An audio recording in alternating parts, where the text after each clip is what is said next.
तो welcome back to my new video. तो आज का जो पॉइंट है, लोगों की नहीं खुद की सुनो।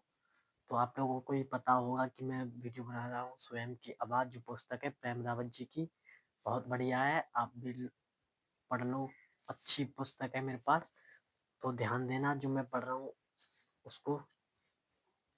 मुझे एक बहुत अच्छी बात सुनने में मिली जो हमें याद दिलाती है कि आलोचना की जवाब देने का एक तौर और तरीका है। दूसरे लोग आपके बारे में क्या सोचते हैं, दूसरे लोग आपके बारे में क्या सोचते हैं, इसके आपको क्या मतलब, इससे आपको क्या मतलब। हाँ, यदि आप किसी का सम्मान करते हैं और वह आपके बारे में कोई अच्छी बात कहता तो ठीक है, उससे सीखे, तो नहीं तो बस अपने रास्ते चले। एक पति पत्नी अपने घोड़े के साथ पैदल चलते हुए एक लंबी यात्रा पर जा रहे थे। एक पति पत्नी है जो अपनी यात्रा कर रहे हैं घोड़े के साथ, लंबी यात्रा। तो सुनो, ये कुछ तो अलग बात है।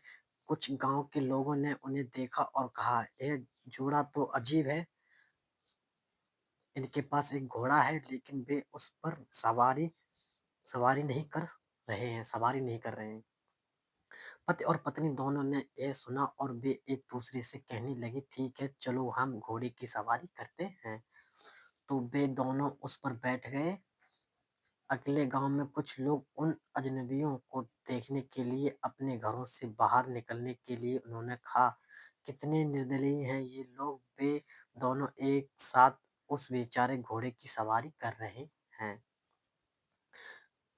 अगले घर अगले घरों में से कुछ और लोग बाहर निकले और उन्होंने कहा, इस महिला को देखो, उसके मन में अपने प्रति के प्रति अब उसके पति के प्रति कोई दया नहीं है।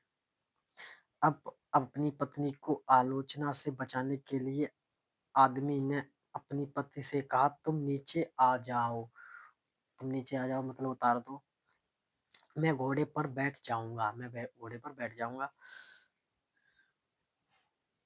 निश्चित रूप से अगले स्थान पर फिर गांव के लोगों ने कहा, क्या आपको अपनी पति के प्रति कोई दया नहीं है? घोड़ी थोड़ी मतलब थोड़ी थोड़ी सी भी नहीं है, आप सवारी कर रहे हैं और वह पैदल चल रही है। तो वह आदमी नीचे आया, अपनी पत्नी से कहा, धन भाग्यवान, अगर हम इन लोगों पर विश्वास करते रहे तो कभी भी अपनी मंजिल तक नहीं पहुंच पाएंगे। मतलब जो लोग उनसे कुछ कह रहे थे, उन पर अटके रहोगे तो उस मंजिल तक नहीं पहुंच पाओगे। ये उनका मकसद है। हम जैसे थे वैसे ही चलते हैं, और वे अपने घोड़े के साथ पहले जैसे टहलते टहलते चले गए। इसका मतलब ये, कोई तुमसे बोले तो तुम उसका ध्यान मत दो इतना, क्योंकि वो बोलेंगे तो अपनी मंजिल तक पहुंच ही नहीं पाओगे। वो तो अपने से स्टार्ट करो, किसी दूसरे से नहीं। लोगों की नहीं, खुद की सुनो बस। अगला पॉइंट है, कौन परवाह करता है। भारत में ज्यादातर परिवार अपने खर्च की व्यवस्था बहुत ध्यान से करते हैं। उन्होंने उन्होंने करनी पड़ती है, लेकिन जब उनकी बेटी या बेटे की शादी बात आती है तो वे अक्सर बहुत फिजूल खर्ची करते हैं। लोग कभी कभी अपनी कई सालों की कमाई से ज्यादा उधार ले लेते हैं, और वे उधार इसलिए लेते हैं क्योंकि वे लोगों पर अच्छा प्रभाव डालना चाहते हैं। यह पूरी दुनिया में होता है, लेकिन भारतीयों के पास यह एक काला है, मतलब काला ना, मतलब कला है। और फिर भी उन्होंने इस उद- उधार को बरसों तक चुकाना पड़ता है। यहाँ एक सलाह है जो आपके लाखों रुपए बचा सकती है, जो सलाह है लाखों रुपए बचा सकती है। के केवल उन लोगों को अपनी शादी में बुलाएं जो पहले से ही आपसे प्यार करते हैं और आपका आदर करते हैं। यह जन्मदिन, सालगिरह और बाकी बड़े सामाजिक समारोह के लिए भी अच्छी सलाह है। लेकिन यह असली बात यह है कि यदि आप दूसरे लोगों की नज़र में बाहर परफेक्ट होना चाहते हैं तो आप शायद चीज़ों को गलत तरीके से कर रहे हैं। आपके बारे में अन्य लोगों की धारणाएँ को कंट्रोल नहीं किया जा सकता। उनकी भावनाएँ बदलती रहती हैं और उम्मीदें बढ़ती रहती हैं। जब हम खुद पर भरोसा करते हैं और अपनी सराहना करते हैं तो हमारे बारे में दूसरे लोगों की राय केवल एक गुजर जाने वाली चीज़ होती है। वह कभी गलत, कभी सटीक और कभी-कभी सुख देने वाली भी होती है, लेकिन वह कभी भी स्थायी नहीं होती है। मैं अपने बारे में क्या महसूस करता हूँ और आप अपने बारे में क्या महसूस करते हैं, यह स्थायी चीज़ है।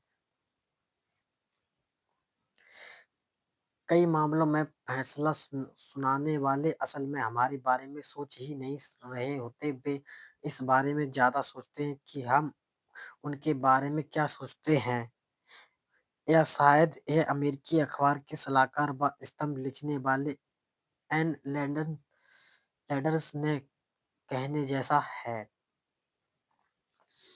20 साल की उम्र में हम इस बारे में चिंता करते हैं कि दूसरे हमारे बारे में क्या सोचते हैं।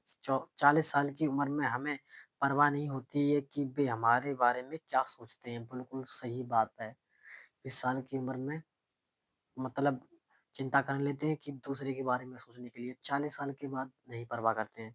60 साल की उम्र में हमें पता चल जाता है कि वे हमारे बारे में बिल्कुल भी नहीं सोच रहे हैं, क्योंकि वो बूढ़े हो जाते हैं तो हमारे बारे में कौन सोचेगा।